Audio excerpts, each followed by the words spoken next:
హరే కృష్ణ. ఈరోజు మనం ఈ వీడియోలో ఒక చిన్న మోటివేషనల్ స్టోరీని తెలుసుకుందాం. ఒకరోజు ఓ తండ్రి ఓ కూతురు ఒక చిన్న వాగును దాటుతున్నారు. ఆ తండ్రికి చిన్న సందేహం కలిగింది.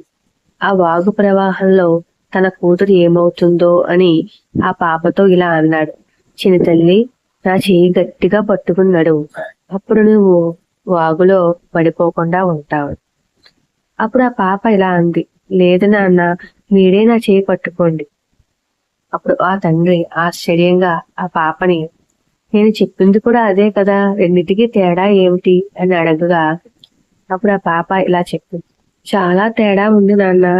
నేను మీ చేయి పట్టుకుని నడిస్తే ఏ కారణంగా అయినా నేను మీ చేయి వదలవచ్చు, కానీ మీరే నా చేయి పట్టుకుని నడిస్తే ఎంత పెద్ద కారణం అయినా సరే, ఏ పరిస్థితిలోనైనా ఏమి జరిగినా సరే మీరు మాత్రం నా చేయి వదలరు నాన్న, అదే తేడా అని నమ్మకంగా తండ్రితో ఉంది. వెంటనే ఆ పాపని హత్తుకుని, నువ్వు నా బంగారు తల్లివిడా, నేను ఏమైనా సరే నీకు ఏ కష్టం రాకుండా కాపాడుకుంటాను అని అన్నాడు. అప్పుడు ఆ పాప, ఆ విషయం నాకు తెలుసు, అమ్మ 9 నెలలు కడుపులో మోస్తే నువ్వు మాత్రం నన్ను జీవితాంతం నీ గుండెల్లో పెట్టుకుని మోస్తావు, ఎందుకంటే నువ్వు నాన్నవి అని అంది.